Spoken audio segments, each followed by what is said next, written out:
According to the law of one, the definition of doing harm to another is seeing things in front of you that are anything less than perfection. God is perfection. See everything in front of you and everyone in front of you as perfect, just as they are.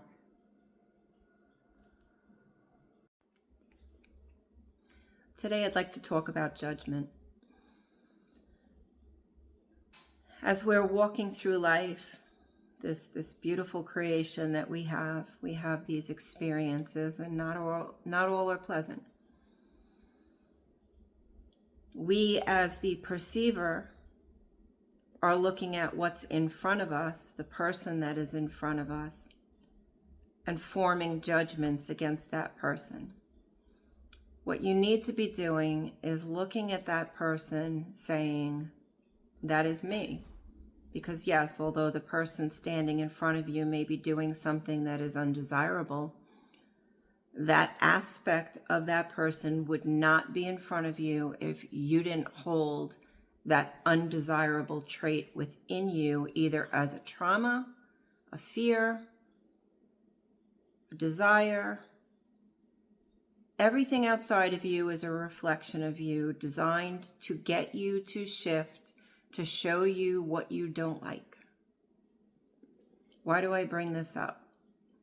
In 2024, I had an encounter with somebody for a few months.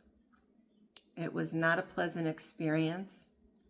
I couldn't get a grasp on my thoughts, and I was compounding the situation that was in front of me. And I judged it. And what does judgment do when you're blaming something outside of yourself? It diminishes your spiritual capacity. So I had a strong connection with spirit, was being guided by spirit, and because of that situation, everything toned down. I needed to go through months of recalibration of thought. I needed to decompress and get all of the anger that I was expressing out of my vessel to become pure again. And it took months. The situation was pretty traumatizing. But I understand the beauty in it and all the messages that I was getting from it. I knew what I was being shown. You know, we tell ourselves stories, and sometimes we need to walk through a situation so that we could reveal to ourselves the stories that we've veiled ourselves from. Now, that person exited my reality because I completely cut him off. And a few months later, in January 12th to be exact, that person reappeared into my reality. And I had nothing but compassion for him. I knew that he was reacting from a place of trauma. He was also pretty unconscious of reality itself and his own actions. And I gave him clues to how to heal himself. And he wanted desperately for me to heal him, and I couldn't. It wasn't my job. It's not my burden to heal anybody.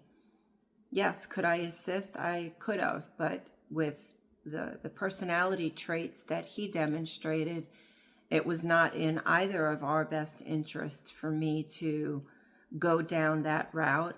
I guided him to God. The only person that can help you heal, truly heal, is asking for assistance from God. And that's what I had to do in that whole situation. I had to ask for a cleansing, ask for healing. And a week later, a few days later after that situation, after I offered nothing but friendship and compassion, this person disappeared from my reality again, almost like they never existed. It's crazy. And then the following week, I was in a group class, in a group meditation. And in this meditation, I could feel my head being pulled back, and it was Mother Mary holding my head back. And then I found myself kneeling in front of Jesus, which was beautiful. I'm not religious, but I do follow the Bible. I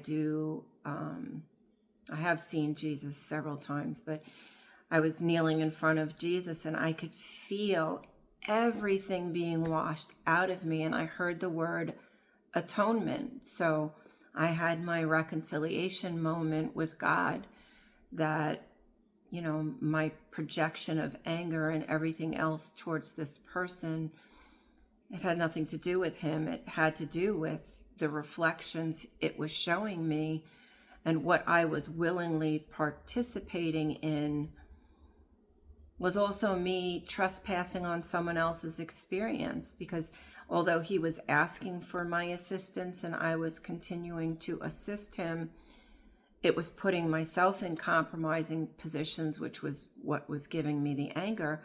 But I had no business getting involved in that situation in the first place, because how God works through us is to have these catalytic moments to get us to shift.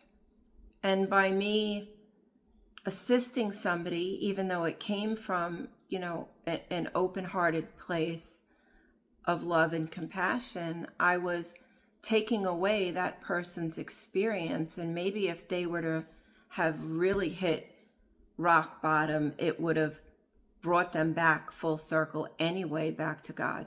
So why is this topic coming up today? Well, there's a lot of people in the spiritual community, even in the religious community, that are talking about Aubrey Marcus. Now, you don't know this person. Nobody knows what his situation is or what his significant other's situation is. It's none of your damn business. Stay out of it. Judge and be judged. So this person I didn't even watch any of his videos of what he proclaimed. I keep seeing videos pop up that are condemning what he's doing. And, you know, to condemn his actions is to condemn God, and you're only damning yourself. What is playing out in their relationship is their business. His significant other has trauma surrounding that situation. She needs to reconcile that within herself and clear that from her field, heal that energy, and it will dissolve in her reality. But if she's not going to do the inner work and do the inner healing, then she can't claim to be a victim. She's getting the experience for a reason. So I thought I would share my experience, how it diminishes your spiritual capacity, and why I felt compelled to talk about what judgment is and how to heal from it, how to get God's blessing that you've been atoned, forgiven. I hope this helps somebody. Thanks.